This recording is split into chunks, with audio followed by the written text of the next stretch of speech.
This episode contains spoilers for Promising Young Woman and Revenge 2017.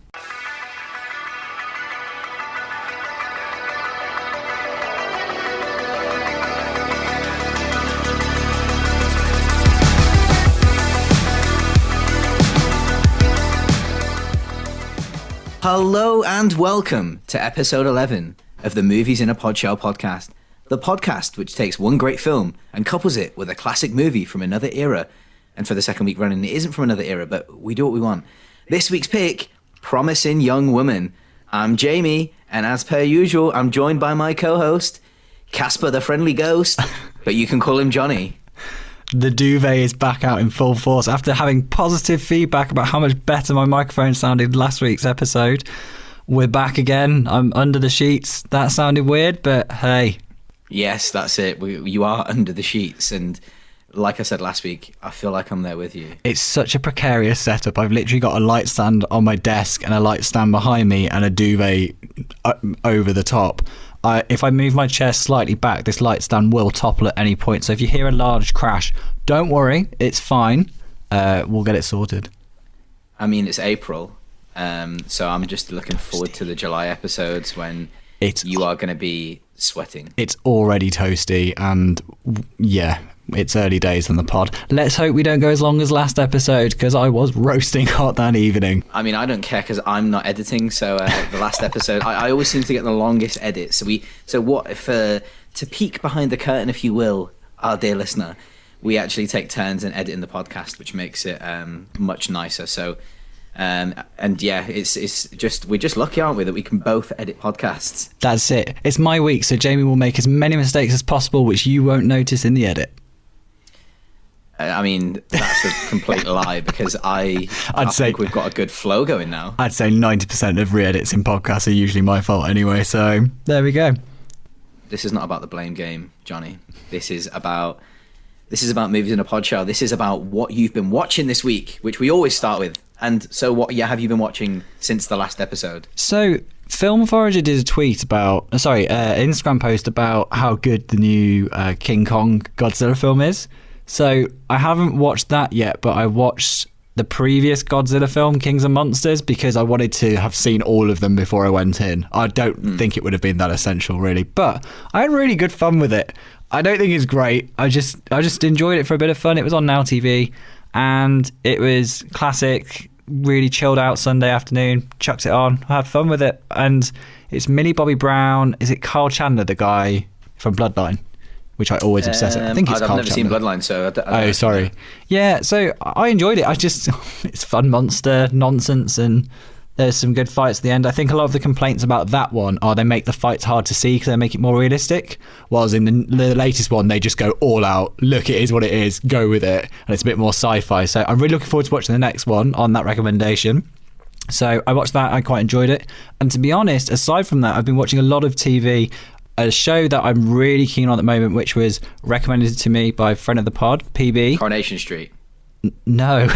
Niche. No, Flight Attendant. It's on Now TV. It stars Kaylee Cuoco from Big Bang Theory, and she plays a flight attendant. If you watch Gogglebox in the UK, then you'll have seen what the first episode setup is, but essentially she finds herself in a classic Hitchcock wrongman situation, and we watch it play out, and I love it. I've not seen a show that distinctive, have such a distinctive style in so long, and it's so refreshing. And it's also like, you know me, I watch quite a lot of depressing thrillers and crime things, so it's quite nice watching something which is a bit more tongue-in-cheek. So you've just started watching it, haven't you? I watched the first episode last night, and I very much enjoyed it. I'm not, as you know, I'm not a huge TV watcher. Well, I say that, like, obviously I am, I guess, like more than most people. I've finished all the big ones, as you will, like Game of Thrones, etc., etc. But I guess I'm more film. The reason why I prefer films is just because I know that runtime is it. And the problem I have with a lot of these TV shows is that they must run for 13 episodes on Netflix and stuff. Yeah. The thing I liked about The Flight Attendant, 8 episodes. Yeah, and I always, when I see something's a shorter series now, it really attracts me to actually watch it because I'm not worried about it being dragged out or being getting rubbish over too many seasons. But what I really like about it, and I'm going to nerd out quickly and then I'll stop. The title sequence, I think I chatted to you about it before, is very Saul Bass inspired. So he did the title sequence for Spartacus, he did Vertigo, Psycho. So in the title sequence, it's using the idea, we actually talked about it on the podcast, Hitchcock and Fincher used the opening title sequence to set the mood for the project rather than it being arbitrary, it doesn't matter, get the names out. It's this whole thing where you see the flight attendant's lifestyle and how this event caused it all to go wrong on her running away and falling, and it's all through animation. It uses really cool colours, and there's literally the vertigo fall from the dream sequence in Vertigo when Jimmy Stewart is falling backwards, and it's also used a lot in Mad Men. It's in the Mad Men intro. It's quite used element of it. And I just love it. It's so distinctive, and the music's crazy, isn't it? It's like a full-on 60s Catch Me If You Can vibe. And yeah, so I was going to say that actually, like Catch Me If You Can that's a similar, isn't it? Very similar inspiration, 100%. And I think Spielberg was definitely going for that vibe. But it's just so distinctive, and you know me, for anything on TV that's different and trying to do something else, then I'm more than up for it. So I've really enjoyed it. We're about 5 episodes in, so we're towards the end, I suppose. But yeah. How about you? What have you been watching? Well, I have been watching quite a few little bits and pieces of... So, first of all, I watched one of my all-time favourite films that I guess not a lot of people will have heard of, unless they've heard me banging on about it all the time. It's called 3 O'Clock High, and I did that for a little event that a couple of friends were running on Instagram. So 3 O'Clock High is essentially... And it's a really interesting story around it, to be honest. Like, so it's a teen, like, 80s... comedy / like school based drama. So it's Jerry Mitchell, and he's bumped into he's like a news reporter in school, and he bumps into this new psycho that goes to the school that's been kicked out of all the other schools, and he's got to do a report on him, like an interview, like, oh, welcome to the school. And he accidentally touches this guy, like pats him on the shoulder and like, yeah, it'll be fine. And this guy doesn't like being touched, so he's like, You've made me real mad, Jerry, and now I'm gonna have to work off my anger. You and me, 3 o'clock. So he's gonna beat him up at 3 o'clock, and Jerry Mitchell basically spends the whole entire day trying to get out of this fight, and he does everything possible to get out of it. It's amazing. It was produced by Steven Spielberg. Not a lot of people know that. Casey Siemaszko's in it, who's in the Back to the Future films. He's in Young Guns, Of Mice and Men, Stand By Me. So he's had a decent career. Mm-hmm. It's just one of those little under the radar films that not a lot of people have seen that I picked up on VHS at a car boot sale, funnily enough. Surely not. I've never heard Exactly. that before. What a way to find a film. Well, exactly. Who knew? And then Arrow have had like a really good sale on, so Arrow Video, check it out. I mean, for those of you listening in the future, it's April the 22nd, 2021. At this moment in time, I don't know if the sale's still on, but it was. I started watching, so I've got a Spanish slasher called Pieces, which I've been eyeing up for ages. It's so much fun.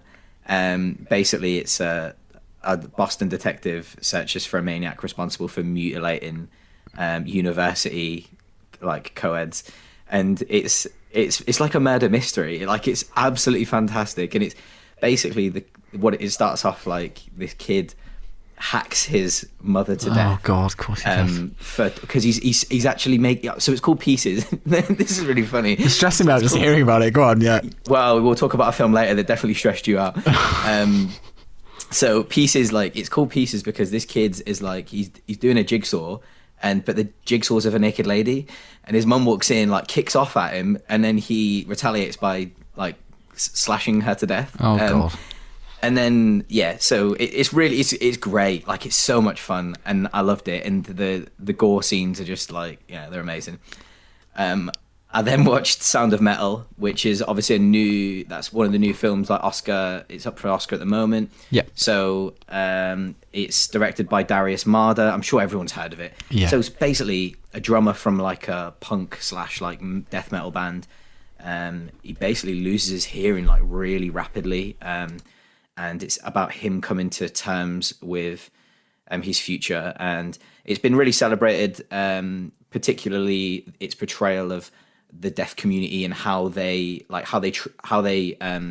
interact and stuff. And it's really like, it was really eye-opening for me, really, because there's like, I've actually got a deaf friend who I told to watch it, and he loved it because of there's a thing in the deaf community where, and I don't know if this is the whole deaf community, but it's certainly like, I think it's most of them. He certainly is of that, and like, he's a deaf person.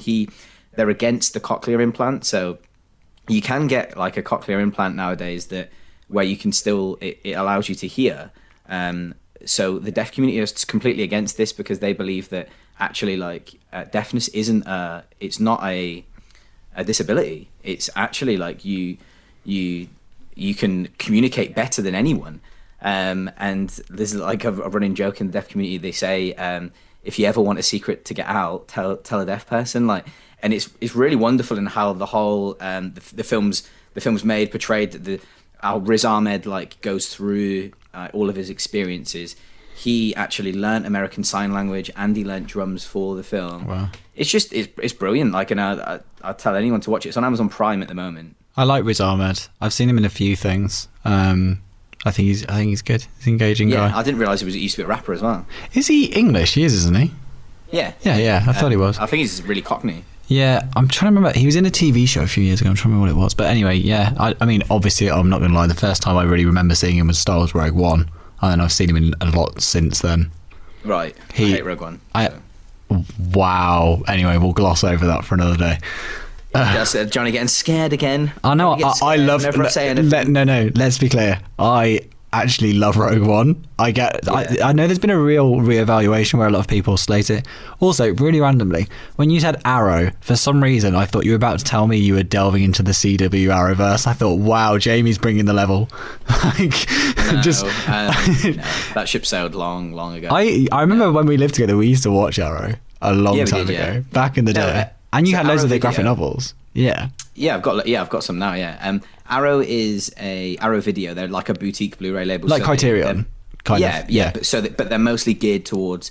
So you've got those, like, they've got two separate types. They've got Arrow Video and Arrow Academy. So Arrow Video, they're more geared towards like horror films, right? Like your slashers. So there's loads of slashers and stuff like that on Arrow. They're brilliant. And they come with loads of special features as well. And my favorite thing that they do is they redo the artwork. So they've got reversible sleeves. That's cool. So they've got their own reimagining of the artwork, but they've got like loads of films in there. They've got like loads of John Carpenter stuff. The Thing. What's the other one with Kurt Russell? Not Escape from New York. Little Chinatown. Little Chinatown. No, it's Big Trouble in Little China. But sorry, yeah, my bad. So God. Funny. I was stumbling and bumbling like a drunk dad that's just come in from the pub. And so Arrow Academy is their other side label, which is where they do other films. So like they've got like The Killing with Stanley Kubrick, the sort of 70s and 80s. It's very much geared towards those. I guess like dramas and stuff. Yeah. Okay. More classic cinema. So yeah, really interesting label. So then I also got a film called Tenebra or Tenebrae. I'm not sure how you say it. It's from Dario Argento, which is a Italian slasher. Johnny's love in life. Like, I can't believe you watched like 3 slashers in the space of a week. 2 weeks. I'm really in the mood for them at the moment, though. I find that weird. I'm sorry. Like, let me just to clarify, because we're going to talk about some films later which have some slasher elements. I'm so bad with on-screen violence, and I think you were laughing away when I messaged you about I'm not going to ruin it this week. Our second film had some moments, and I was texting Jamie just being like, I can watch this and the noises made me feel sick and queasy, and I have my hands covered over my face, and you were just, I could tell you were just laughing at me. I just don't get the genre, and like there's nothing wrong with that, and if you love it, great, but for me, I can't imagine finding that fun. But then I suppose that's weird, because then someone could turn around and say, well, you watched Seven, which is the aftermath of all those events, and I think that's true. Exactly. But I don't think I like seeing the action. I think it's like we talked about briefly, like Saw, Hostel. And also I've got a weird thing with, if I think it can happen to me, I like it less. So like in my head, a lot of people are like that. A slasher in my head, unlikely, could happen. So I kind of in my brain think I don't want to think about it. Whilst if it's The Ring, I'm like, I'm still find it quite jumpy, but at the end of the day, I don't think a little girl's going to come out of my TV. However, I was obsessed with the idea of when I had a CRT TV as a kid that the girl from the ring could very feasibly come out like no problem. Yeah. Have you seen the Japanese version? No, and I think it would terrify me too much. Better. I can imagine. I would watch them with you though. If this and this is another thing, like honestly, if you pick one like you really love and you think it's genuinely a good story and it's necessary violence, then I think I'd go for it. I mean, I'd never have watched it if you hadn't recommended it. I actually really enjoyed it. Chapter 1 I thought was brilliant. I thought it was really, for me, that's about as horror as I go, to be honest. I don't do much. But then you said something to me which is true. I'm an absolute hypocrite because I watched Alien Covenant, which is one of the goriest. It's so gory. That really surprised, and that surprised me because I always do associate you with like, not PG stuff, but I know what you mean. You have always been that like 12A. I fully, all the listeners are like, yeah, I mean, he does go on about Hunger Games. And Maze Runner, he loves it. Yeah, I don't, for the record. Anyway, Divergent, he loves it. So sorry, like I get like no, it's just funny, but also when you say you find it weird that I've really been in the mood for slashers lately, I understand why you feel like that because why would you want to watch a man run around with a knife slashing up people? I just don't know. They're so I don't know. It's maybe you must like Scream, surely. Yeah, but what I was going to say though, maybe it's kind of some people get from films like seeing things that put them out of their comfort zone on purpose, and that's the point of that. So and I think there's an element of that to these things. I just find it interesting that I don't know. I honestly, I have such a visceral reaction to film the way I react because you've been to the cinema with me back in the day when we used to see a film as an action film. I'd be like rocking in my chair, getting super involved, a bit overexcited. Do you remember? I can't remember what we saw. I think it was like First Class, and I think they lifted the submarine out of the water. And I remember just being like amazed by it. This was a long time ago. Hype Johnny. Yeah, hype pure Johnny, like really. You're like a hype man. Yeah, I was like a puppy on whatever. It was insane. I have that kind of reaction to stuff. I think I get very involved. So I think if I watched a slasher, I'd be so stressed out. I can't wait till we talk about our Link film because then we can talk more about this and why. Anyway, I will say I think Scream is the greatest slasher ever made. For me, like I think it's incredible how it treats the genre, and maybe we should cover it one day. Yeah, I'd be up for doing that.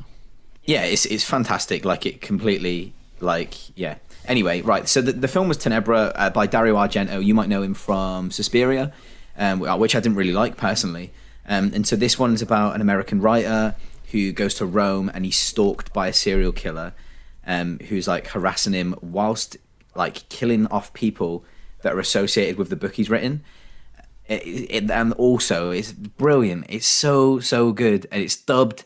And the soundtrack by Goblin is one of the best soundtracks I have ever heard in a film. And so the person that recommended it to me, we've actually got some comments from later on, Kim, one of my friends. She recommended it to me, and it's unbelievable. Like the soundtrack's incredible, and I'll get you on it later. Cool. And to be honest, that's it. Apart from the two films that we're pairing this week, that's all I've been watching.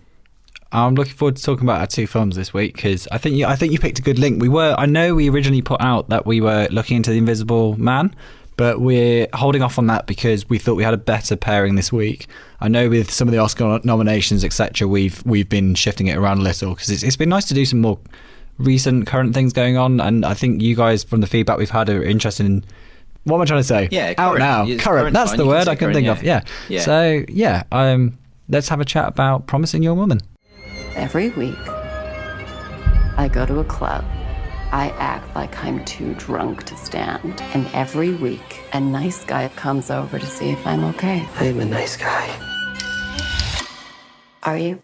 I think the reason why we done a complete U-turn on Invisible Man was only because Promising Young Women, like we couldn't stop talking about it when we watched it. So it had been on my radar for so long because I really, really love Carey Mulligan. I'd heard such good things. And I'm like, oh, it's a film about a woman getting revenge on men who have like wronged her, like, or like predators. Yep. And I was like, that sounds brilliant. And I've never seen Carey Mulligan in a role like that. She's actually even described herself as, oh yeah, I'm the person that's always in like period pieces, like, and stuff. Oh, really? Well, I suppose she is, yeah. actually. That's mostly what she's done to this point. But yeah, okay. But I mean, she's proved now. I mean, for me, what is this her best performance that I've seen? Maybe apart from Shame.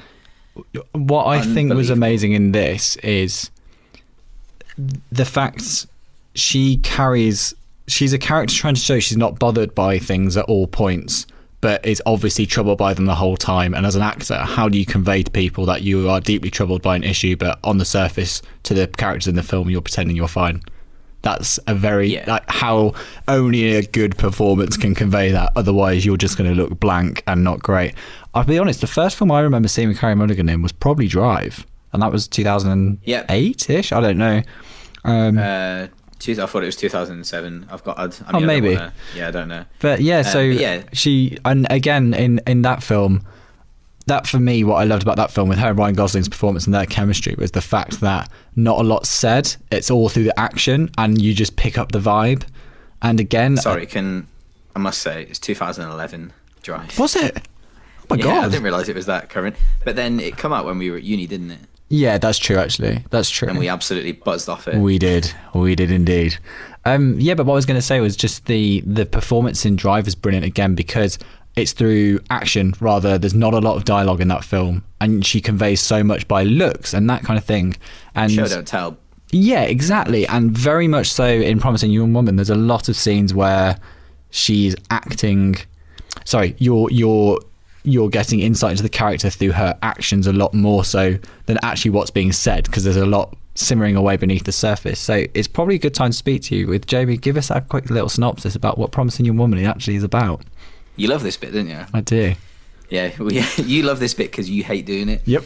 So it's essentially about Cassandra, who's a young woman and like haunted by a tragedy that's happened to her friend in the past, and she wants to take revenge on predatory men that are, I guess, unlucky enough to cross her. So she had a friend called Nina who was, from what we understand, was sexually abused / rape, although those words are not used in the film. Mm-hmm. That's what we're led to believe.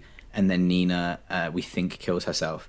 And so Carey Mulligan's character basically spends the next 10 years. Like we spend we don't spend 10 years with her, but we catch her at the tail end of 10 years spent essentially avenging her friend, almost obsessive. It's been described as a dark comedy. It's romance, revenge, mm-hmm. thriller, with like guilt, grief, obsession. Yeah, that's sort of Cassandra's character, and I've got to say, I've not felt this way about a film in a long time, and it lived up to the hype 100% for me. And it left me reeling. Like I was talking about it for days, like with my girlfriend, with you, with anyone who will listen, really. And now, even in work today, I was in work today. I was like, "Oh yeah, do you like films? Do you like films?" And they're like, someone was like, "No, not really." I'm like, "Well, you've got to watch this." And I will literally tell anyone who listens to watch this film, because it just had such an effect on me. How about you? I really enjoyed it, and I think the best thing for me was I hadn't seen any trailers. This is the first time in a long time I've gone completely cold into a film, and I think I've not watched the trailer afterwards, actually, so I think I got the most from it. So we see Carey Mulligan's character at the start. She's in a bar, and she's pretending to be drunk, and we don't know at this point she's pretending to be drunk. We just see her. She's dead centre in frame, isn't she?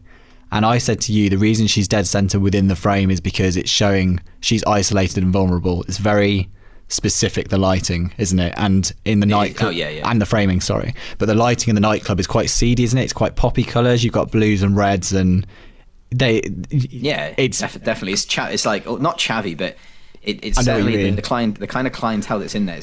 It's funny because it shows like these men like thrusting and stuff, doesn't it? Yes, and it's really, the camera basically acts like the male gaze. So when I talk about the male gaze, it's basically which links to our second film as well. When you have a film and women are treated as objects, so say something like Transformers with Megan Fox is awful. The way when she's introduced, it's literally leering over her body, basically. When she's so I'll never forget it. Like, when so she's that camera work is just not on. But the point is, the start of this film is making a comment on that by showing the men and filming them the same way, filming their bodies like as they thrust in slow motion and all this stuff. And it's really funny because they're all like overweight, stuff, like, but it's belly, like and it's making the joke of how ridiculous it is, the fact like of objectifying people. It's like, look, how do you like it when we do it the other way around? So instantly you see where this is going, and it's really good if seeing something from outside our perspective or someone else's perspective. That's what this is doing from the off. The really clever thing is, so Carey Mulligan, as she's pretending to be drunk, in inverted commas, she said the nice guy, which she describes as these people who say they're nice guys but they're not. They're trying to take her home and sleep with her. And the actor they've picked for this first person is someone who I think is the most disarming guy in all of Hollywood. It's Adam Brody. Adam Brody, if you don't know him, is from The OC, Seth Cohen. I have a very fond spot for The OC. Love him. Love Seth Cohen. And watching him be a horrible person is a great idea, because it's trying to show the idea of it's not a person stalking you down the street. It's not, or it may be, but the point this is making is it's those people who are, what's the word, like trying to pretend they're helping you out, but they're not. They're doing the worst possible thing, because he's in a taxi and he says, I'll take you home, and then he says, oh well, my place just happens to be on the way. And it's like, it's targeted, it's planned. You know, if it was a murder, you would say, you know, you have, what's it called, it's premeditative, is that the word? Absolutely, yeah. Meditative? Absolutely. Whatever. So yeah, premeditated, yeah. Sorry, yeah. So when Carey Mulligan does this amazing reveal where she lets it get to the point where she can prove that she's not giving consent, and the fact that he is about to try and have sex with her, and she then shows him she's not drunk and confronts him, and he is bricking it instantly, and it's he's getting called out, like outright getting called out. And again, using Adam Brody, who is known in all his roles as being such a likable character, is such a clever casting decision to make us think about, it's not some big brute. It's do you know what I'm trying to say? I don't know how to be eloquent with this. It's trying to show it. So I've put like it's a wolf in sheep's clothing. There you go. Brilliant. Sorry, that's a way better way of describing what I've just said for 10 minutes. It flips the script on how we would imagine a sexual predator. 100%. There you go. Yeah. And so that's what it does. It's like, obviously, the casting was done on purpose of these nice guys, I say, like in inverted commas. Yeah. It's certainly these men and borderline worse than it's weird. Like, so that bit with Adam Brody when they're in the cab. And by the way, just so you know, listeners, this is going to be spoiler central. Sorry, so if you haven't seen the film, we'll put a little warning out when we do the post, because like, this is very spoiler. We're so sorry, but it's really important. There's some such important parts, and we wouldn't be able to do the film justice without discussing spoilers. But yeah, and so when Emerald Fennell, the director, and like the first scene that she wrote was the scene with Adam Brody, and what he does is he takes her back to his, gives her loads of alcohol, because he pours her a drink, and this is the other bit I forgot to mention. Massive drink. He pours himself a drink, and it's like a quarter measurement, and he gives her the full glass. Yeah. So the scene she has, like the scene Emerald wrote first, was that scene when she's lying on the bed, and he is literally pulling her pants down, and she's like really slowing her way. She's like, "What are you doing?" And he's like, "Oh no," and she's like, "What are you doing?" And then he's like pulling her pants off, and then she says, "What are you doing?" Yeah. And it's like in fully sober, and then he literally, craps himself like straight away, like, and it's really it's really clever the way the whole film is done, because it's not. I would say it's quite subtle in the way it doesn't. It doesn't. It's not very pushy in terms of the. We know what it's trying to tell us. We know what it's trying to do, and I say trying, it does. What it does tell us and what it does do. It's not like it's not preachy. I didn't find it at all preachy. As a man, I guess the film it presents us with themes that women have been talking about since like the beginning of time, probably. Yeah. And it does it in such a, and we must say this, like, so I'll give you a little bit of insight in the way this pod's going to go. As you know, me and Johnny are just two white guys, so we can only give you a certain flavor and what we experienced. We cannot tell you or pretend to even imagine what women experience. So what I have done, and I'll go into it later on the show, I reached out to everyone really on my whole Instagram, and like women specifically, and said, tell us, how did the film make you feel? Like, what did that look like for you? Because we can only sort of say what we felt and sort of think we know what's going on or have our own opinion of it. But tell us how you feel as women. Like, what's the director? What did the director do for you? Like, what did the film do for you? So we've got some really, really valuable insight stuff back. Insight, and stuff that I never even like. Didn't even cross my mind. Like, because I'm a man, and I guess that's I'm so happy that I did reach out, and we'll do it more often. Like, maybe it shouldn't be that it is just because it's a theme around something we don't understand. We should probably reach out more often to 100%, and like we've always said, we're always willing for feedback on the pod, and any things people do want to discuss with these films and aspects we've not seen, call us on it. Like, we're happy to more than welcome to like these views and things, because me and Jamie admittedly have been friends for years, and like we do see things a certain way, and we do, and like the reason we're friends is because we agree on a lot of these things, you know. So when we have people like Film Forage or Arab Khaleesi or whoever who are messaging us in, it's really good for us, because we just get completely different viewpoints that we don't know. And also from Patch emails in with some great questions, all this stuff that we can't think of everything, guys. So we're more than welcome to like get this stuff in, and you know. And if we get something wrong, like if you hear us say something that isn't right, not necessarily about like years of films, like, but because we get that wrong all the time. Yeah, I know. Yeah, I said the other week that I'm good with years of films. I'm clearly not. I think that's the second time I've got the year wrong of Drive. But if we say something that isn't necessarily right, or is the viewpoint is a bit like skewed, tell us, please help us. And this, I tell you what, this film has done. It's made me go away and do a lot of research into rape culture, and because essentially that's what the film is portraying. Like, it's made me do a lot of research into that, and I mean I do anyway. Like, I'm aware of a lot of the things that go on anyway, like, and I try and educate myself and I try and be a good person, but this film just shows that, like, I think Emerald Fennell, I seen her in an interview, she said like the film's essentially about like realistic things that people do all the time. Yeah, and that's the scariest thing of this film, because it's not a horror, it's not a slasher, it's not a revenge flick. This is, well, I suppose it has got revenge elements, but the point I'm making is these are very normal situations, and I think things that people can relate to, because in the film there's scenes with a character who was friends with sorry, forgotten the character's name, friends with Cassandra and the friend Nina who passed away. Madison. Yeah, from played by Alison Brie plays from Mad Men. Madison, yeah. So her character is says, "Oh, it's such a long time ago. I don't really remember."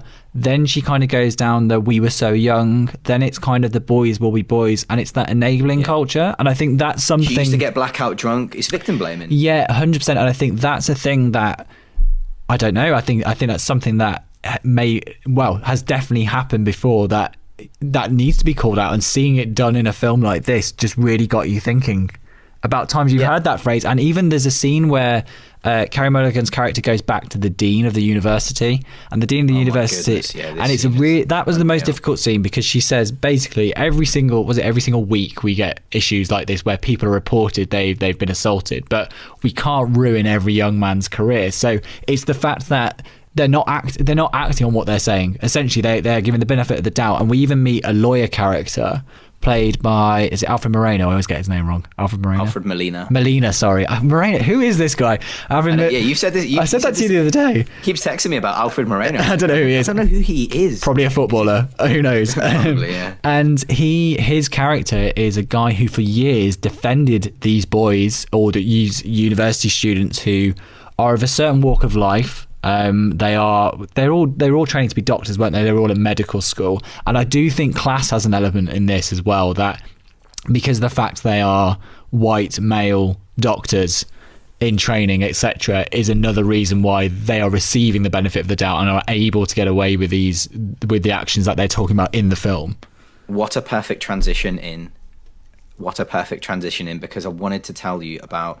So the title of the film, right, is actually a nod to Brock Turner, a Stanford graduate who was convicted of sexual assault in 2016. And despite being convicted, he was referred to as a promising young man.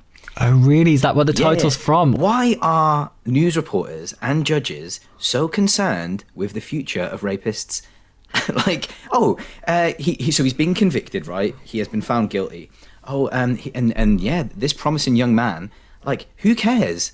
Who cares if they're concerned about his future? He's a rapist. Say what he is.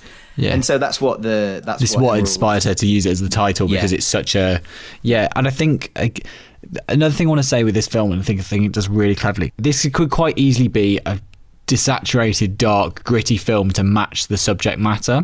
But what I think is really clever with the direction is it looks almost like a pop music video in terms of everything's hyper stylized, it's super saturated.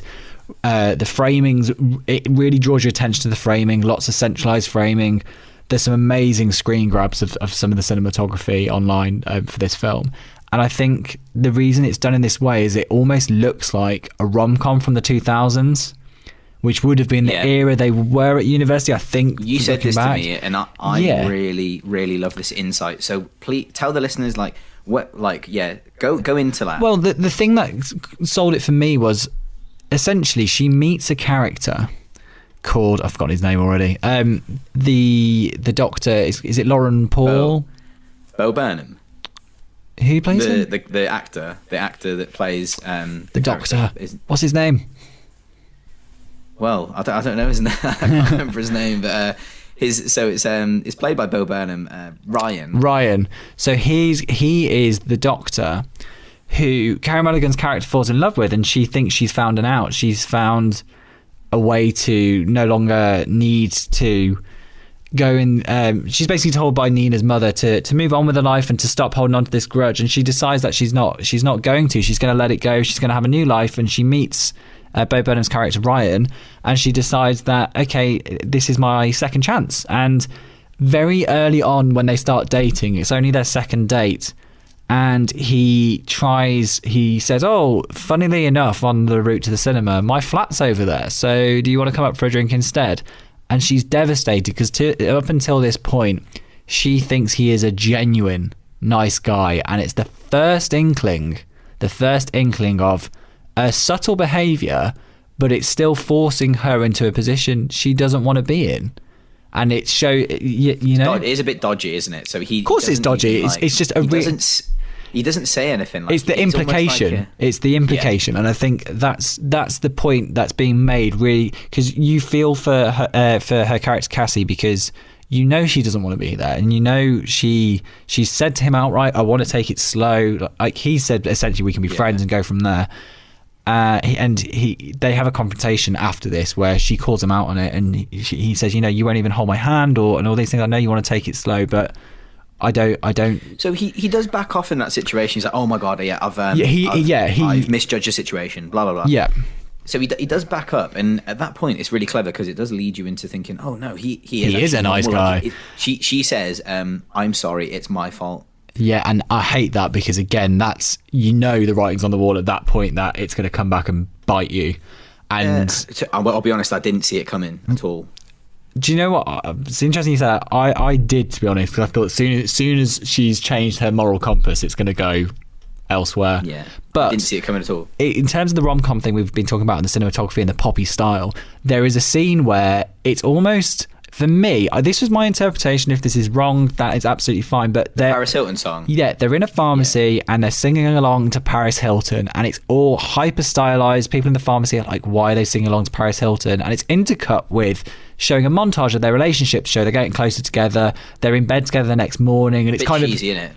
It's cheesy in a sense, but I think it's been done because that is in people's heads what a relationship looks like. In an ideal world, this is what a relationship looks like. Look how happy and fun, and it's a Hollywood version of a relationship. And in all those rom-coms from like Never Been Kissed, come on, give me 2000 rom-coms. You know exactly what I'm talking about. Bridget Jones, all those American kind of style. 10 Things I Hate About You. Yeah, 100%. One of my full-time favourites. It's that stylized version of what falling in love is like, right? It's saying like this is what a relationship is, and basically it's so disconcerting to the rest of the film, which isn't shot that way. I think it's done intentionally to knock you off kilter when it's then revealed that some evidence comes to light from Nina's case all those years ago, and it's a mobile phone which has footage of the incident. Now, we never see the footage, we only hear the audio, and we see an amazing shot of Cassandra, Carey Mulligan's character, reacting to the video, and it starts on a really wide shot and just goes tighter and tighter on her as she breaks down. It's horrifying. And the worst part of it is, if it couldn't get any worse, you sit hearing these horrible things happening, and then you hear Bo Burnham's voice, his voice, and we realise that her boyfriend was there and was participating in what was going on. So you got it, didn't you? Well, so I don't necessarily. It doesn't. So, and that's the thing. The film's really ambiguous, like all the way through. So it never really tells you exactly what happened. It just alludes to, and you can fill in the gaps on your own. So from what I heard, he was there, and again, this is it's an important thing in real life for like us men to understand. Like, don't be an enabler. Like, if you see something, call it out. Do not let your friends don't let your friends do stuff like that or be a creep. And on that, the first scene at the bar with Adam Brody's character, you think he's going to call out his friends, because essentially his friends are sexualizing Carey Mulligan and making comments and everything. And you think he's about to, in the OC or whatever, you'd think he'd be standing up and saying, "Oh no, like, leave her alone, guys, I'm going to take care of her." And I suppose he does, but it's in a completely different way and not in an acceptable way at all. And it throws you off, as I said, through that casting. And that sets the tone throughout the film of, it's almost like saying to me, if I was a woman, that you just can't trust people because their intentions are so negative. And yeah, that's, for me. And we've had some comments about a little bit of that, which was it's the comments, like the comments we've had, like it's not necessarily comments. Like I've asked like the female friends I've got, like I asked them and they've sent me like some like big like meaty things to like think about. And do you know what the mad thing is? All four of them don't really know each other, but all had very similar, if not identical things to say, and that's really sad. So like we'll move on to that later. The one thing I did want to mention, like, is that like about you mentioned the tone. So the tone, right?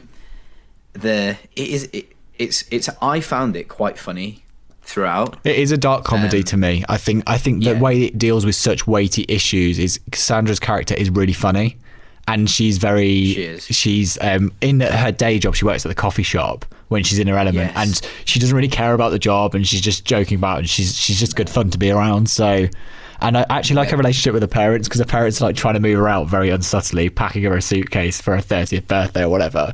Yeah. And it's just the way she talks about them and reacts about them is just, it's good. It's good fun. For me, the comedy makes the film bearable. Yeah, because it's such a hard subject matter. It'd be very difficult for it to just be like a thriller or one tone. And also it's almost truer to real life from the dark comedy elements. Does that make sense? Just kind of like, it feels more natural almost with the comedy than it would if it wasn't. I don't know. So I think the whole film is a realistic look at what would actually happen. So we don't ever see what Cassie does to these guys. No. She also meets up with Christopher Mintz-Plasse, who is McLovin in Superbad. And he's like, that probably the funniest scene for me, like, and he's like kissing her nose. It's horrible. It's so absolutely like turns my stomach. And he's like, I'm a nice guy, like, and all this. He's like, and it's really funny. Like, and he like, she says like, oh, I'm not feeling too good, and he looks away while rolling his eyes, and it's hilarious. It's really subtle. Like, go back and watch that bit, Yeah, I had to I know. rewind it and watch it again, like, and I burst out laughing. But yeah, like it's a realistic look at what would happen. Like, would Cassie go in and overpower all of these men? Emerald Fennell says probably not. Like that's not what would happen. So all these things that she does, like just calling them out, and but she's putting herself in a dangerous position because she's not sure she's going to get out of it, and that's where the pressure is on the audience, because you feel so uncomfortable. And also the reason I was talking about centralized framing, I think they do that so when someone comes in a space, like into her shot, it looks like wrong, because do you know what I mean? She's been if she's centralizing the shot every time, her frame is very particular, so when someone else enters that frame, it looks like they're invading into a space, which they are. That's the whole thing that is happening. Exactly. We know what happens to Cassie at the end, and I guess like really we can start sort of steering towards what that looks like. So we find she. Go on. So I was just going to say, before we get on to that, there's a scene which is when she realises she's about to, before she falls in love with the doctor, there's a scene where she kind of establishes that she's tipped over the edge, and she's sat in her car and she's getting pipped at the lights, and she's not moving, and she's just kind of thinking, what am I doing? And this guy's giving her so much abuse. She just goes, do you know what? I've had enough. And it's literally watching breaking point happen, and she grabs, is it a tyre wrench out the back of the car? Tyre iron, yeah. And she just goes ham on this guy's car, like takes the rear lights out, the windscreen, I think, as well. Windscreen, and she's smashing the windscreen. She's smashing up. Yeah. But what I love about this scene is the music is, it's from Wagner. It's from Wagner's Tristan and I was going to try and do German as well. Put a little clip in of it so you can hear the crescendo.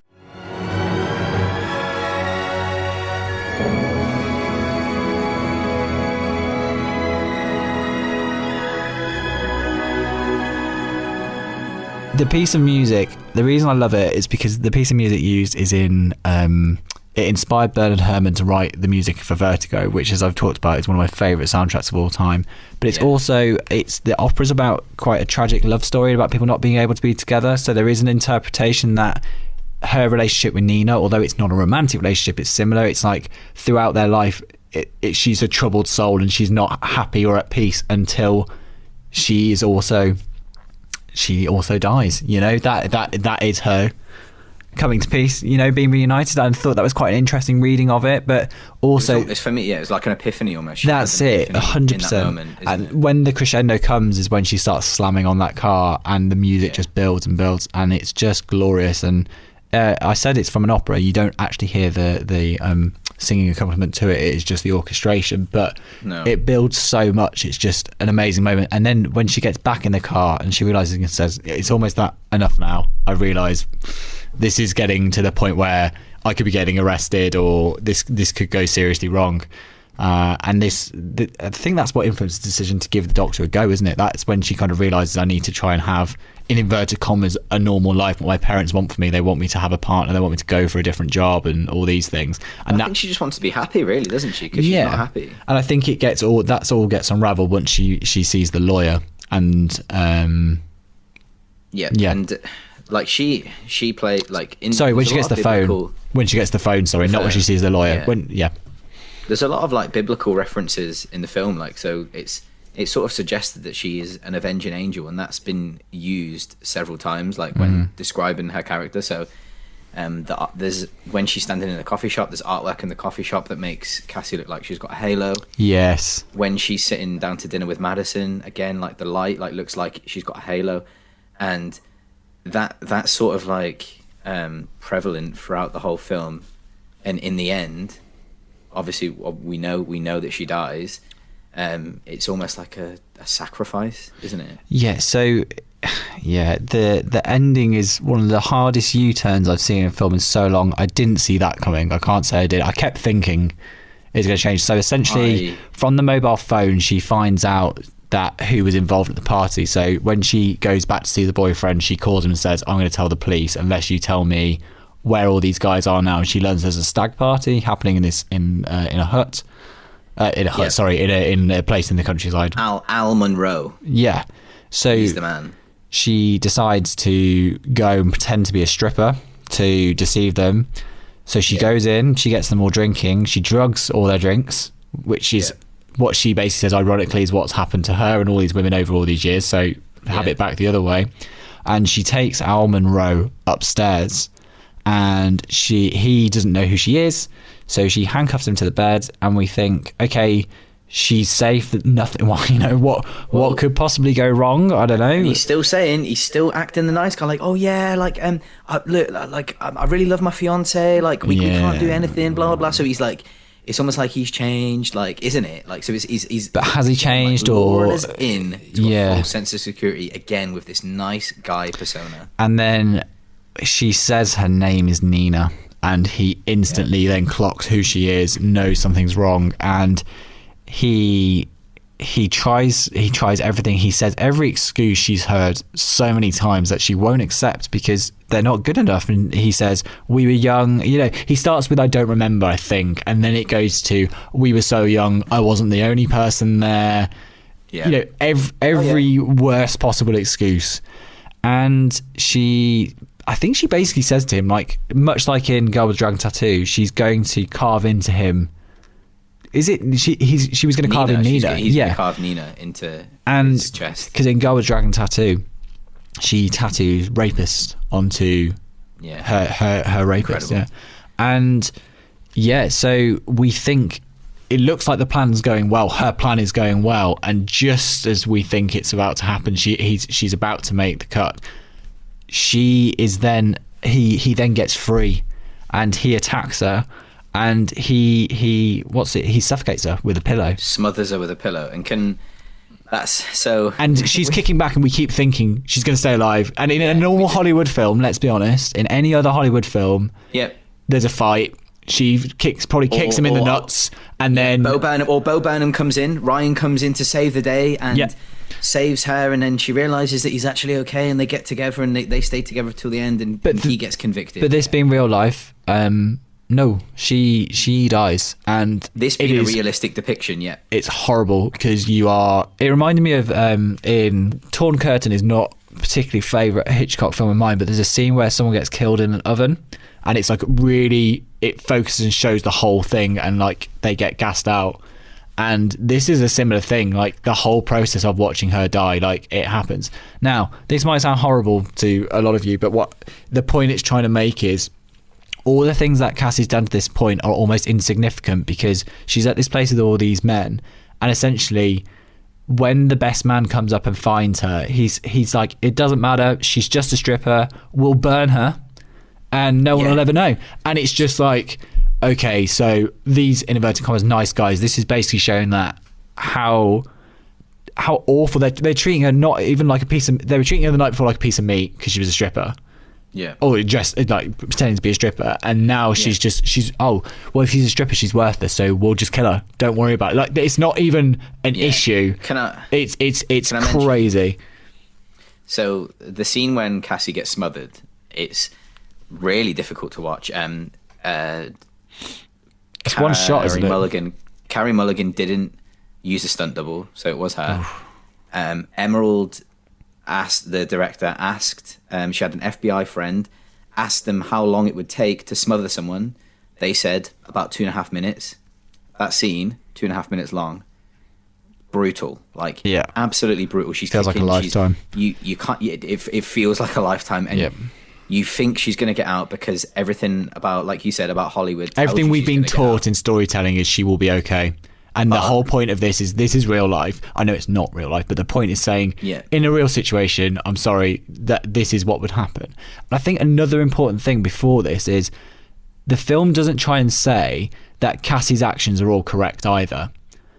They're not correct. And can we? No. I was about to touch on that. Like, because they're not correct, and she's going down a pretty dark path. She cannot, no matter what these people have done, obviously going in and carving people up, etc., is kidnapping is against the law, and you cannot do that. It's against the justice system. But it doesn't shy away from that point. It's making the point of, we're not saying she has all the answers, but this is someone who's been pushed to the edge and reacting to a situation you have made. That's what it is. She's an anti-heroine. Yeah, she's 100% certainly an anti-heroine. Like, and she's not a role model, but she's obsessed with not revenge, but justice. It's it's one of those, your heart's in the right place, but you're just going about it the wrong way. It's yeah. And so that scene is absolutely brutal. But Cassie's really smart, and what she does is it's the ultimate kind of, yes, she does sacrifice herself, and maybe she would never have been happy until this happened. I don't know. Like, it seems like the character, she was a destructive character. She is destructive. Like, and I think once the relationship with her boyfriend, with Ryan had ended, I think as well, she'd lost all faith in men at that point. Which sounds dramatic, but it's true. That was kind of in her head. I think that was the last chance saloon of giving someone a go. So I think she'd accepted at that point. Yeah. But I mean, we then obviously, we as viewers come to terms, or don't come to terms, with Cassie's death, because we're all devastated because she's an amazing character. We then go to Al Monroe's wedding. Yeah. And everyone's having a grand old time, and then everyone gets a little text message. The police arrive, and they've she set them up. Yeah, so basically earlier in the film, Cassie meets a lawyer, and this is a really important scene. I'm about to call him Alfred Moreno again because I forgot his name. What's he called? Listen, leave Alfred Molina alone. Alfred Molina. Oh, Alfred Molina, who's a brilliant actor, by the way. He has a very short cameo. Well, obviously not that brilliant. You can't remember his name. Can't remember his name, but he's brilliant. And he plays a lawyer who, as I said earlier, has defended a lot of men in these rape trials. And basically, he's been told by his company he's had a mental breakdown, but he's not had a mental breakdown. He's just got to an age where he's realised that he's been fighting for the wrong side all these years, and he basically says, do you know how easy it is with Facebook and with Instagram to find one drunk picture of a woman to sway a jury? And it's one drunk photo at a party is all it takes. There you go. To swing a jury. Which is a terrifying statement in itself. And then Cassie wants to go and take revenge on him when she meets him, and I think she is very intent when she goes in there. She's going to tell him what for because of what he did with the case with Nina, but she pities him because he says, I think she forgives him. But she pities him instantly because he says, I haven't slept in, I think it's 2 weeks or something. Yeah. And then she listens to what he says, and he is genuinely repenting and saying, look, I know we were fighting for the wrong side. I was paid to do this. I know it's not the right thing, but I am sorry. And she basically says to him, you can go to sleep now. And that is her forgiving him. You can go to sleep now is her saying, I acknowledge what you're saying. Yeah, there is forgiveness. He's crying his eyes out. There's a level of respect. So Cassie actually sends the phone with the recording of what happened at that incident to him. So his redemptive arc is he's got a chance of, even though Cassie has died, she's let him know the entire plan of what she is doing. So if she doesn't come back within a certain amount of time, he can take action and bring Nina's life to justice, and her own, let's be clear, because she's killed. And that's the end of the film, is watching that play out. Now, there have been a few complaints about this because some people said, I kind of get the idea of, if you want it to be the most brutal and the most realistic, in inverted commas, presentation, then maybe she wouldn't have been found, and maybe that would have been a more, not dramatic ending, but maybe that would have hit the message home even more. I'll be honest, as I watched it, I was so glad that she did get they did get some comeuppance. So it's a hard one. Like, how would I have taken the message away better without that ending, or with? I'm intrigued. Hopefully when we go through some of the messages we've had about the film, I'd be intrigued to see what other people thought of that. It would, so it certainly would have given you a bit of a gut punch. But and so the complaint was, actually the original ending was supposed to be that, when she just dies, and that's it. But the producer said, like, this doesn't feel right because Cassie's too smart to let this happen, so she wouldn't just go in there without a plan. Yeah. And I love that as well. Like, and I think it's a really nice blend between the two of that. Yeah, it's a realistic depiction because we don't see her as a vigilante, like smashing up men. No. Do you know what I mean? Like, we see her. We never really know what happens to any of these men apart from them just being called out, and like for her to be like, I will go to the police. Like, so yeah, I think it's a really nice blend between. It is actually both of those things. I'll be honest, when I first watched it, I didn't have that complaint. But then when someone explained the theory of why it would be more impactful the other way, I thought, yeah, that makes sense to me too. So, look, I think it's a very, very good film. And what I think the dark comedy, black comedy, whatever you want to call it, helps it not seem preachy, because it's dealing with issues that, let's be honest, are difficult to talk about and people do shy away from, and the film is literally about people shying away from these issues or even may have previously enabled them. And I think it does a really good job of, like you said, you were talking to Vicky about it, me and Harriet watched it together and we could not stop talking about it. At the end of the film, I just want to mention, finish off with saying the song that's playing is Something Wonderful from The King and I, and the song is about excusing men when they've done appalling things.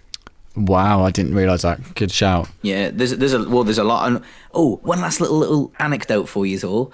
The T-shirt. There's a point in the film when Carey Mulligan's wearing a raglan T-shirt. If you don't know what a raglan is, it's like white with sort of usually coloured arms, quite a casual T-shirt, and it's got a picture of a girl hugging a deer, and the deer. But then upon closer look, the deer is bleeding. And the girl has a gun on her back. And so it's a nod to, she is, a hunter, Right, okay. And really also, another second little anecdote, that T-shirt was designed by Emerald Fennell's sister. Oh, cool. Yep, and you can go and buy it. Look at Jamie's got a sponsored ad. Yeah, we've got no sponsor, by the way. You can go and buy it for £65. And it literally is £65 in an on store, and that's a lot of money for a T-shirt. It is. I was going to say, last week we talked a lot about, on our last episode we talked a lot about soundtrack, and I really want to mention there's a really great cover of Britney Spears' Toxic when she's getting ready to do the final go to the bachelor party. Yeah. And it's a cover of Britney Spears' Toxic, but it's kind of, I think it's in diminished fifths because it sounds like a really eerie version with a string quartet, and it's just a really effective piece of music. And again, it fits into that we've said, the poppy style that the film has, or the sheen over the top of it to kind of make it more accessible almost, I think. But it was just really clever use. Well, it's Emerald Fennell's. She loves Britney Spears, the director, and she says that Toxic is one of the greatest songs ever written. And when she sent Carey Mulligan a playlist about the film, and it had Toxic on it twice. Love it. Love it.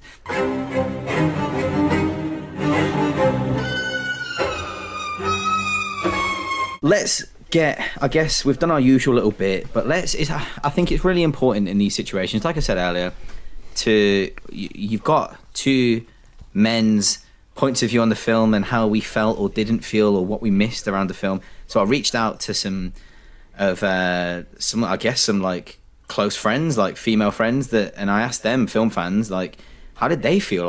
How did this film make you feel as a woman? Because we simply cannot understand it. So, and it's not going to be nice, to be honest. It's not going to be nice. It's not going to be fun. But do you know what? It's really, really, really important, and it might make any of the male listeners or any listeners, it might make any listeners look at this a little bit differently. Mm-hmm. So we're going to start off with Minwa. You can find her on Instagram as at the Arab Khaleesi. So she says, so I asked her about the film. She said, honestly, it's been a while since I've seen the film, so I might be able to get back to you with a better answer. Do you know what? This answer was absolutely fantastic, and it was fine. I do remember appreciating that there was a film that candidly showed these experiences most women have been through. Mm-hmm. Most women have been through. I can't think of another film that shows these experiences entirely from a woman's perspective, behind the camera too. I love this because I hadn't really considered it, and we often see... So she goes into the next bit. There have been films where men do similar things as the male characters of Promising Young Women, like Bo Burnham's character, but they either don't get what they deserve or are just not called out on it, or it's not an honest or realistic depiction of what women go through, especially when the story is being told from a man that thinks he understands. Yeah. I love it. I love it because it made me look at it in a completely different way. She says, from what I can remember, Promising Young Women seemed a bit satirical at times, but honestly, is the best and most honest depiction of what women go through in this matter. I mean, like, I don't really know what to add to it. I like I hadn't considered, I guess, that obviously the depiction's accurate, but from the fact that it's from a woman's perspective behind the lens as well, which says a lot, doesn't it? Because am I right in thinking she also wrote Killing Eve? Is that right? Yeah, she did. Yeah, she was a showrunner on Killing Eve. Yeah, and very much has similar themes and ideas, and like it was such a great series because it's just taking the spy genre but seeing it from a completely different perspective. Actually having a female lead and rather than having what a man thinks a female lead should be, actually having like a women's input on that and it being more realistic. And I don't know, I enjoy Killing Eve. I've seen the first 2 series at least. Yeah. I mean, I didn't really enjoy it, but okay, cool. Right. Fair enough. So, Miss Unseen Film wrote into us as well, with a really comprehensive answer. Again, made me look at things in slightly different ways. And she says, so as a woman watching Promising Young Women, it was a cathartic experience for me. Seeing someone's life playing out post-trauma and attempting to bring justice was pretty liberating. I think it came at a perfect time, in the UK anyway, after the tragic Sarah Everard story broke. Yeah. I'll go into that in a second. In terms of the cultural zeitgeist, women have expressed how unsafe they feel and how their sexual abuse has gone ignored or rejected for so long. This felt like a bit of a rebuttal to that. The attitudes of people in this film, the Dean, for example, pinpointed exact issues with society's views of victims and abusers. To me, that was realistic, and I'm just glad it was explored in a film that lots of people are going to watch. So, there's a lot to unpack there. Like, I think so. Sarah Everard, for our US listeners, if you're UK, like, you must know about it, and if you don't, just search it, but I'll go into it anyway. So Sarah Everard was, this is really recent, a girl that was walking home from a friend's house and just went missing. They were looking for her, like everyone was looking for her for weeks, I think. I think it was weeks. And it turns out she'd been murdered. She'd been murdered by a police officer.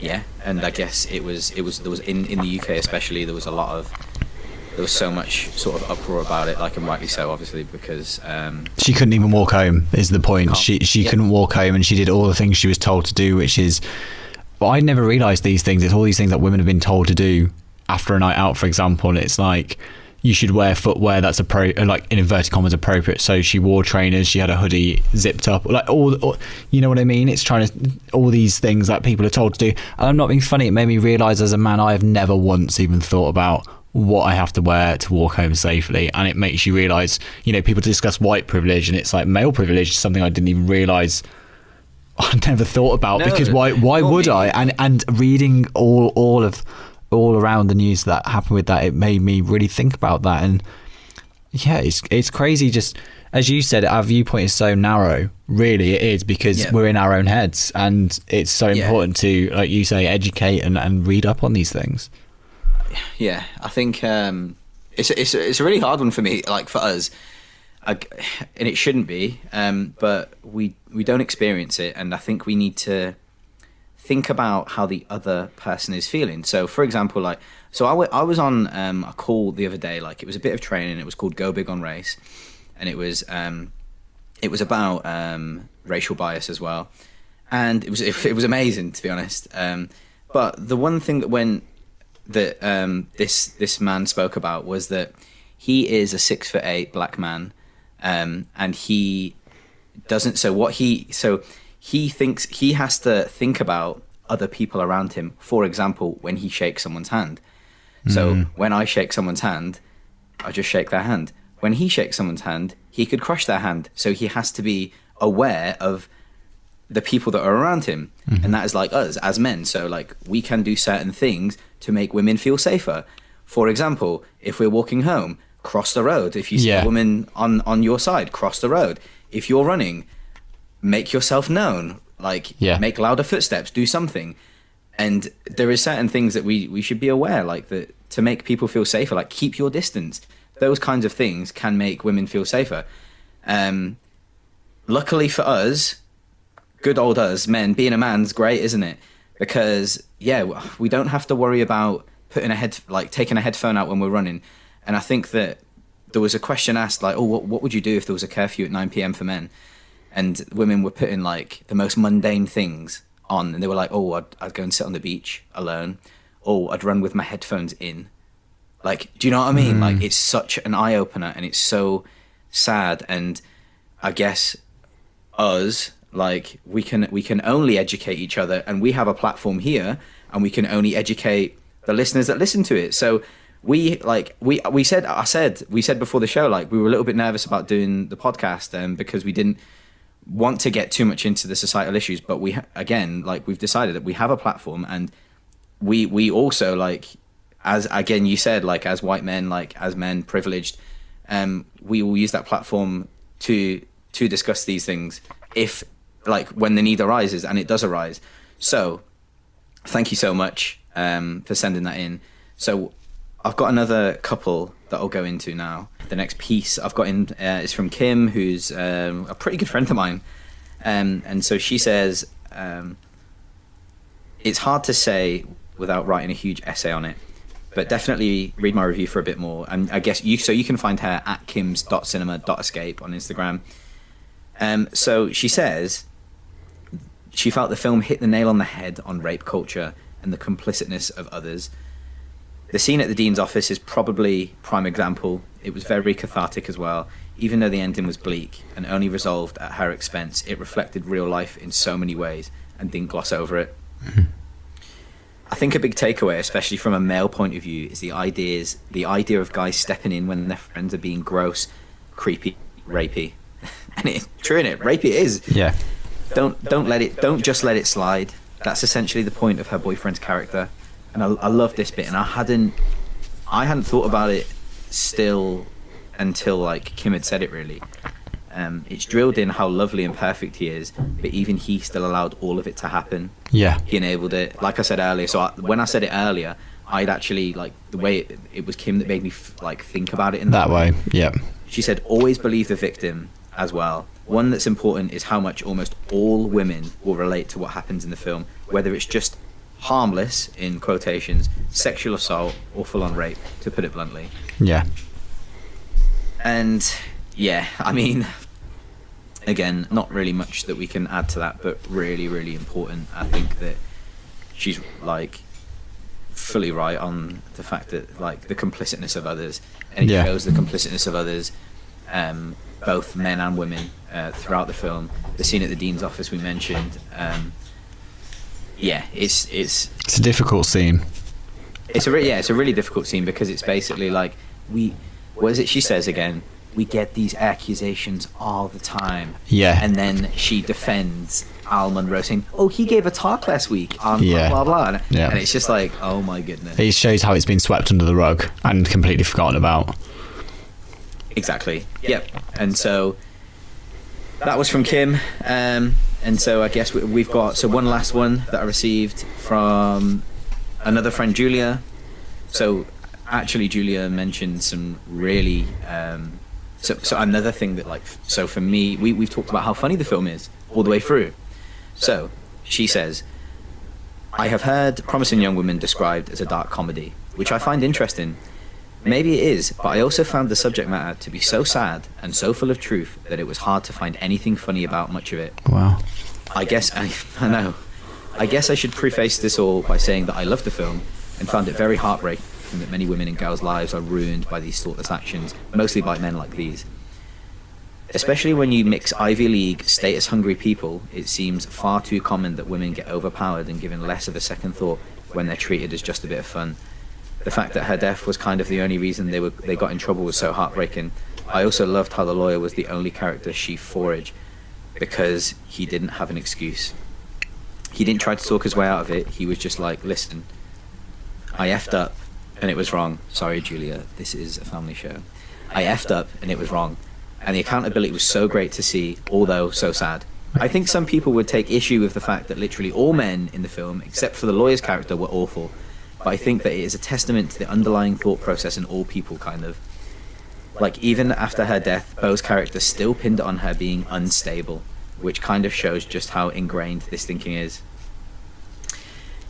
So she says, really good guys are such a treasure, and I'm really lucky to know a few. Oh, sorry, I didn't. This was not. I don't need to hear the last bit. I think I know where that's going. Yeah, she said you included. She was talking about me. So on the edge of all the negative parts, it really is amazing to be able to experience kindness and respect from so many good people. So brilliant message. Thank you so much for that. It was. Yeah, they were all amazing. It's hard though. Like it's. I tell you what's hard for me, and it's just how much that I've not considered these points of view. If I'm being brutally honest, if I'm being completely honest, there's no point me sitting here and preaching saying I've thought about all these things and you know like we know it or we don't. And I just think it makes me realise how lucky I am, but two, just how crap it must be. Minwa hit the nail on the head, right? When Minwa hit the nail on the head when she said men who think they know. And it's funny because like before I'd have been would I have if you just said to me, what do you think these women are going to come back with, I'd be like, I'm not sure, blah blah blah. But would I have thought I'd have learnt as much as I did from their comments?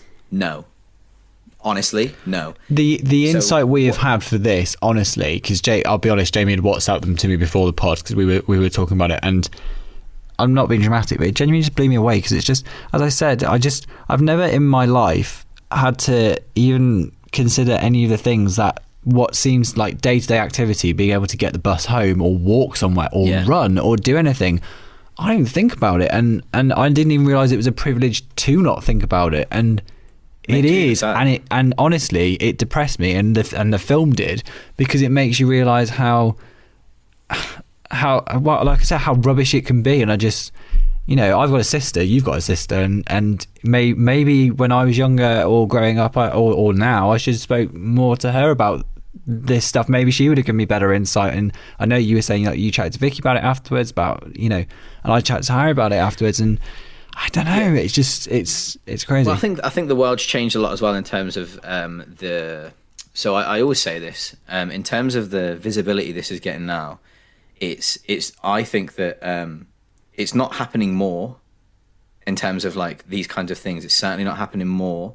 What I think is that actually we've got visibility of it now. So like back then when there was no internet, people aren't getting caught. And it's in the shadows. People aren't getting caught. Exactly. So like you've got like serial cheaters like all throughout history, right? But they're not getting caught because no one's getting their Facebook. All those kinds of things. So I think that technology has helped us. It's just helped us gain visibility, and again, it's the most wonderful gift in the world, and also the worst at times. I think what's been great is the fact, though, that without the internet, we wouldn't be doing the podcast and all this, but also we wouldn't be able to reach out to people. Literally, people all over the world have emailed in for that feedback, right? So we've got Minwa, who's in Bahrain. Yeah, and we have Julia, who is in, I think she's near Seattle. In America, but I think it's I'm so sorry, I forgot that wrong. It's amazing to be able to connect with different people from all over to get these different viewpoints and insight. And I must say that we are keen, not just for films such as Promising Young Woman, but just in general. Like, I think we need to get better at saying the films we're doing earlier, so we can have a section like this, because it's actually really nice, rather than just me saying this is what we think, actually hearing what other people think and taking those ideas on board. So that is something. Can I just say, Miss Unseen Film, she actually like brought that to my attention. She said like, she literally like fully said it, and I was like, she's right. And I texted you and I said she's right. You said she's right. She said like, do you often reach out to women for sort of their opinions about the podcast, or the film that you watch and blah blah blah, or like, she said, I hope you do. And I said, well, we offer everyone to ask questions each week. Do we specifically reach out to women? No. We probably should. So, yeah, I mean, we'll leave you with that.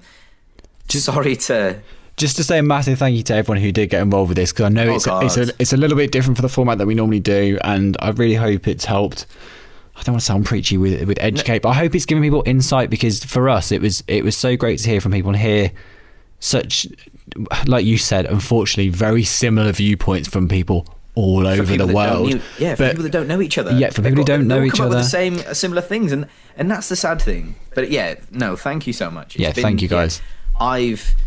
It's sort of opened my eyes more as well. And I thought, as Minwar said, I thought my eyes were quite open, but they opened further, even further. Right, so now it's time to talk about the film that we paired Promising Young Woman this week with Promising Young Woman with this week. I don't know what I'm saying. Anyway, so there was a lot of thoughts in my head. It's usually me that picks a parent, isn't it? Yeah. I usually try and pick something that Johnny hasn't seen. I didn't mean to make him so uncomfortable this week. One of my first thoughts was to pick Jennifer Kent, the Nightingale, but that would have ruined him and he never would have come back on the pod. So we went with Revenge from 2017. Women always have to put up a fight.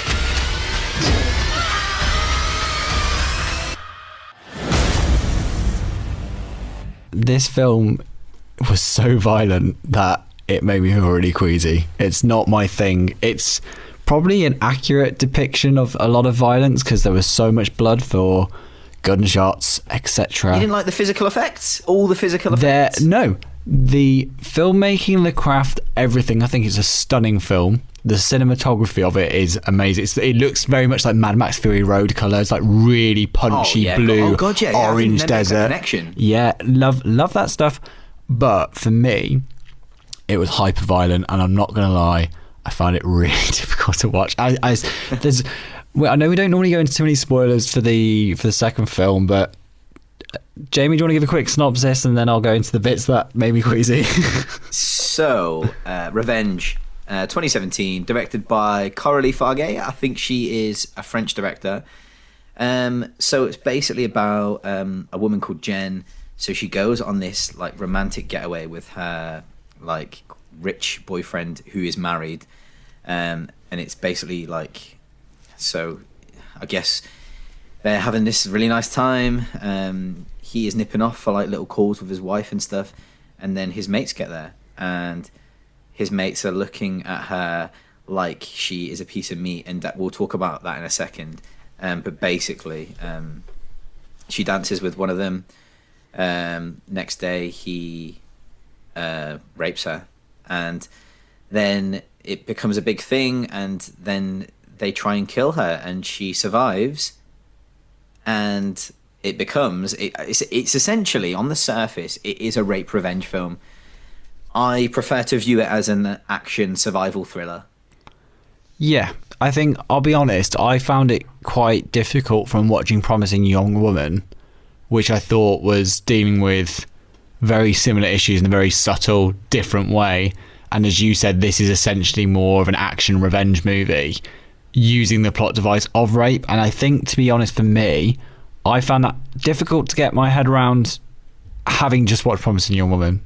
If I'm being completely honest, I found it was quite, I guess they're completely different films. Absolutely, and let's be clear, we don't link things that are completely the same. That's not what we're here to do. But I think I just found it hard to view. I know that it's an empowering experience for her because she's reborn the character, and she has her revenge.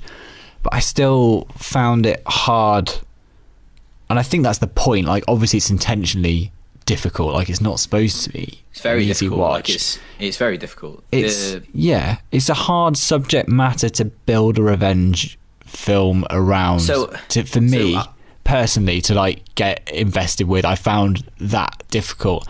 And I don't know, rightly or wrongly, I felt better when I knew it was a female director, because I thought, well, this would have been dealt with sensitively on set, and does that make sense? I don't know. I found it really hard to get into that.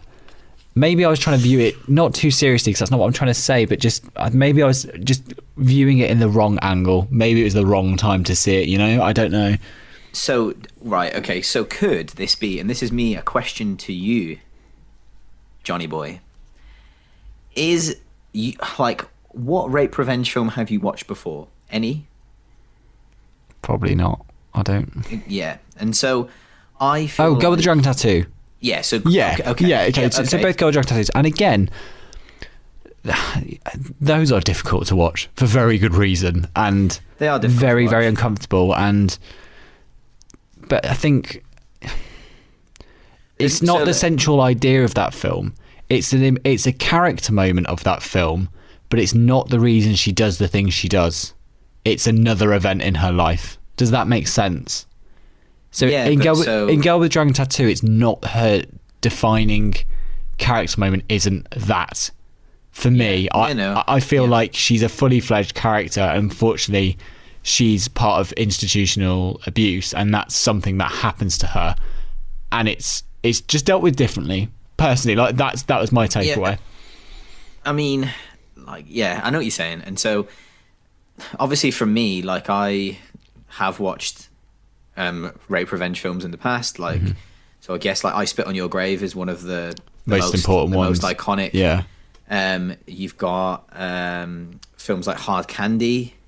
You've got more recent films like The Nightingale, which I'd never dream of telling you to watch that. And I feel like this film was dealt with.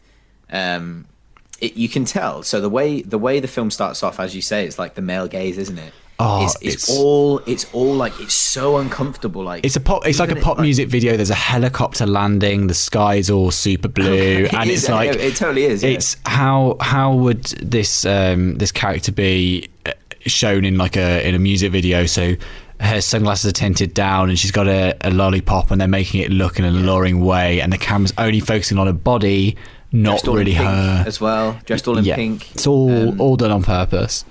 And I think that one of the most poignant part of the film is they're all getting drunk together, like her and these three men, one of them who of which she's sleeping with, and she dances with one of the guys who quite likes her, but right, the way that's done, it's done to make you think, oh yeah, like, it's that whole victim blaming. Yeah, she dances with him, therefore she must like him, therefore he's allowed to rape her. Yeah. In actual fact, like, she's dancing with him, that still gives him no right to do anything. So the next day, it kind of like, she says to him, and it's the worst, it's the most horrible thing. She says, he sits down next to her and he's trying it on with her, like, while she just got out of the shower, and he was literally watching her get changed. It's really uncomfortable. And he's like, what don't you like about me?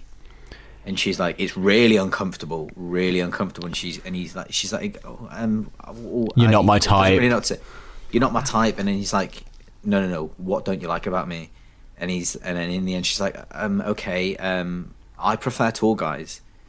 You're too small. And he's like, did my height change since yesterday? Yeah. And she's like, what? And he's like, did my height change since yesterday? And it's a horrible pressurized scene. It's a really close two shot as well of the two of them, and again, it starts with a shot showing there's quite a lot of distance between them, but he's literally invading in on her space, so it's really clever use of the shots, actually, because as an audience member you just feel that uncomfortable with the line of questioning, never mind what follows, which is obviously abhorrent, but just even before you get to that, just how uncomfortable he's making her. And it's not his brother who's with him, is it? It's another friend. It's another friend, and he right. And so this part now, right? This is we're not going to go play by play. We're just going to we are actually just going to like pretty chat about this like in a second. But basically, he begins to like sexually assault her, like he's going to rape her, and then his friend walks in and sees it, and he's disgusting, and he's eating this Mars bar.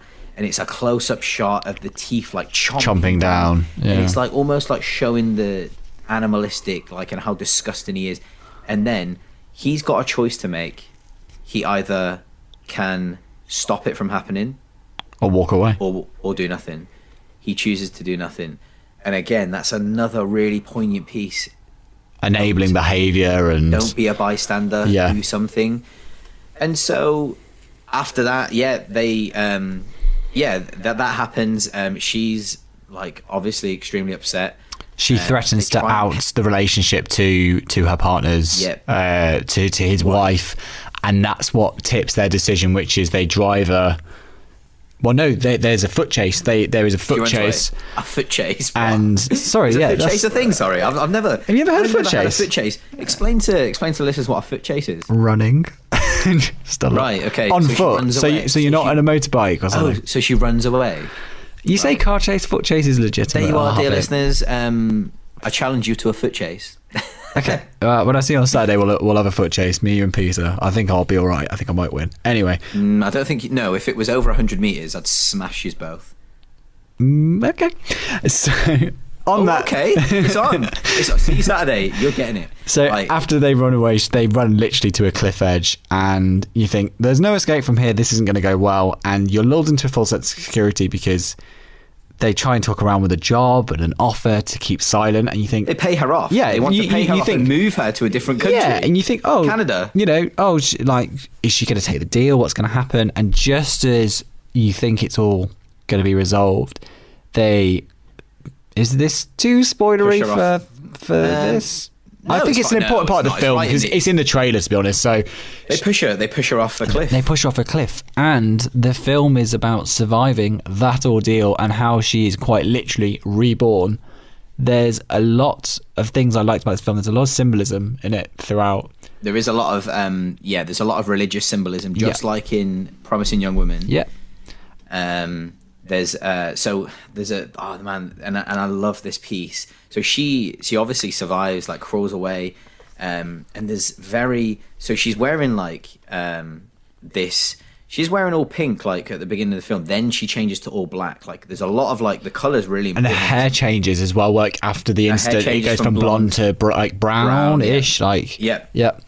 And she is essentially like she's given this drug at the beginning of the film, and she's told to look after it and never take it. It's a crazy hallucinogen that it's described. A man once sawed his own leg off and didn't feel a thing. So she at this point has a branch of tree, a really thick branch of tree, through her side, and then she goes into this cave, battered, bruised, and this is where I really seen this as definitely biblical. Like she goes into the cave broken, like Jesus, goes in, and she this can of beer that she has, like she uses it like to cauterize the wound, and it tattoos a picture of an eagle or phoenix. I saw it as a phoenix, as in her being reborn, and then she emerges from the cave dressed in all black in a very Lara Croft / Sarah Ripley, all that, all of those like heroines throughout the years, like amazing. Apparently the director's really, like, her big take was she really loves films such as Rambo, those kind of revenge movies, and that was the inspiration, which I found really interesting. So, and I got the impression from the interviews leading up to promoting the film that she'd very much like to have a chance on a big action series. And one thing I would say is the action in this film is really, really good. So it'd be I'd like to see it. It'd be really interesting to see her take on a series. Not like, I don't really want to see another Rambo film, to be honest, with Rocky, but it's with Rocky, with Sylvester Stallone. But I just, you know what I mean? I'd like to see a big budget action film. I really enjoyed if she did something similar to like Sicario. That kind, you know what I mean? That kind of kind of genre. That yellow teal and orange look. It's called teal and orange. What's it called? Teal and orange. It's the color grade. So it's like that blue's like a teal blue, and then orange being orange. But just there you go. You haven't educated the listeners for a while. No, sorry, I haven't. But I was going to say though, this film was shot in Australia, so I love the scenery. It's quite biblical anyway because it's so ancient and old. But what I found really selfishly for me and Harriet, we lived in Australia for a year, and we went travelling around the outback, which is literally obviously desert, and as we were driving through, we used to camp up some places and there would literally be nothing for miles around, very similar to in this film. And I said to you previously, I think I told you when I was there, I was just waiting for the day when someone would just appear at the window as I wake up, and just like a jump scare in a horror film. So it's really, when you're watching like a film like this and it's that kind of setup, I felt like I could really relate to it, because I can't relate to it because I've not been in that situation at all, but just the feeling of being in such a desolate place in the middle of nowhere and no one being around, it is really creepy. Like, even though I think we were there. I think that's terrifying, by the way. It's a little bit like the sea, like the ocean, like in the desert. Like, it's very much like anything could happen and I'd be screwed. 100%. So what I was going to say was that I did want to mention one thing interpretation I did have was the man that basically came in, saw her getting raped, and decided to walk back out. She actually stabs him with a machete in both his eyes. Yeah, because it's like see no evil. Not see no evil, hear no evil. But you know what I mean? It's that kind of. Yeah, I saw that. It, but not done nothing. Yeah, so she's punishing him by removing his sight. Yeah, he died as well. But he does. He dies. Yeah, exactly. Right. So, just so you know, we've had a question from Film Forager. If you were being chased by someone out to murder you, do you have a place that you think you'd be safe where you would hide? You first. Oh God, me first. Right. Okay. Do you know what I'd do? I'd go to Cineworld. Of course you would. Local cinema. I'd go to Cineworld and I would go and I'd go and watch. What film would I go? I'm trying to think of a film. Let's think of a film that I'd watch. I would get tickets to go and see Rabid because no one else would be in there. No one else would dare go in there. Not the David Cronenberg version. I'd go and see the new Rabid because no one else would dare go in there. Okay. So I think I'd be pretty safe. Niche. Well, I was trying to be creative. So do you know what I tell? Do you know? Right. Okay. I'm gonna. Johnny's struggling for an answer, so I'm going to tell you what Johnny would do. I've got an answer, but you tell me what I'd do because I'm intrigued to hear. Okay, go on. Let's hear that. So he'd take Neve Campbell's advice in Scream. Why are you running up the stairs when you should be running out the front door? Now Johnny loves to run, so Johnny would go straight out the front door and he'd just run, and he'd be like Forrest Gump, and he would be running. I'd be running. And he wouldn't stop running, and they'd get a bit tired. He'd run, and they'd run out of stamina. Definitely run out of stamina. I just thought I'd run out of stamina. Yeah, I just thought I'd elope to Spain and keep quiet. To be honest. Oh, that's rubbish. So, you asked an honest minute. No, yeah. If you want me to do a foot chase, which we're now allowing, then foot chase is on. You missed the part where you say I'd run out of stamina, as in I was chasing you to murder you. You missed that bit. What, you were trying to kill me? Why would you try and kill me? Yeah. Because I haven't edited the pod yet. Too late. Yeah, you better hurry up, edit it now. That's it. So yeah, that was Film Project. We did have another question. We've got one last question. I wanted to keep the questions to a minimum this week because it's going to be a long episode again. Mm-hmm. But I feel like it's going to be a good one. Right. I've not had time to even consider this, and neither of you, because I didn't send you it. So thanks for that. I'm sorry for not preparing you again. So Quinn, Views by Quinn, writes in. He said you can find him at Views by Quinn on Instagram. What films had a great concept but poor execution and should get a remake? Oof. Oh, that is a hard one because I'm going to think off the top of my head. It always comes in with the hard ones. I was going to. That sounded a bit. Sorry, that sounded. Oh, it's staying in. Oh dear. Oh man, that's tickled me. Right.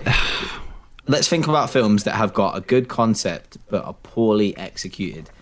I've got a TV series for it. I think Man in the High Castle is one of my favourite Philip K. Dick ideas of seeing the world if the Nazis won the war. But what an amazing idea. Yeah, but then the series I just found completely meandering and not great. Yeah. I know you specifically said film, so I apologise. But what about Blade Runner? I think 2049 basically did all the thing. I was joking. No, but honestly, no. It's one of the greatest. No. Let's be clear. Blade Runner for me is one of the best films visually, but no one could honestly say to me they think it's narratively a great experience in storytelling and getting involved in character. I don't think it is that. I think that's a fair. I think. Do you know? For once, I'm sitting here scared. No, don't worry about it. I think what I liked about Blade Runner 2049 is it's taken all the best elements of Blade Runner and it was a story well told. So that's almost an example of what Quinn's saying, which is not poorly executed, but has an improved version of it. Honestly, I think that's what it was for me.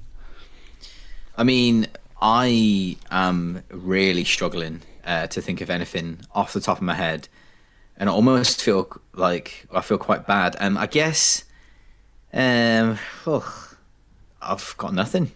I've really, at this point, I've got nothing. This is why we prep. This is why we prep. And do you know? Okay, then do you know what I'll do? I'm going to re-answer this on the next episode. I agree because I have failed you, Quinn. I must say as well, actually, the first one that came to my mind, which is really random, I was thinking of 2003 Daredevil, because like the suit I think looks amazing. I think the aesthetic of that film is correct. I think it's all right, but the storyline is just rubbish. But then it's got a good suit. You know, when him and Jennifer Garner, Ben Affleck and Jennifer Garner, are having a fight in the park. Can you remember it? Is it too long ago? I've got it on DVD. It's so just like trying to be Matrixy and not good. But what I'm saying is that's a film where like all the visual elements for me lined up with how I wanted it to be, but just the execution and as the point of this, the idea was just bad and not good well ideas, done. but poor execution. We're going to come back to that because we're not doing it any justice and we're rambling on. So we are. No, let's get back to that. So, guys. Well, I think you've had your fill. It's been a pretty intense show. It's been a bit different from what we'd usually do, but I've really enjoyed it, and I really do hope that it's. I hope that we've done the films that we've covered justice. That's what I hope.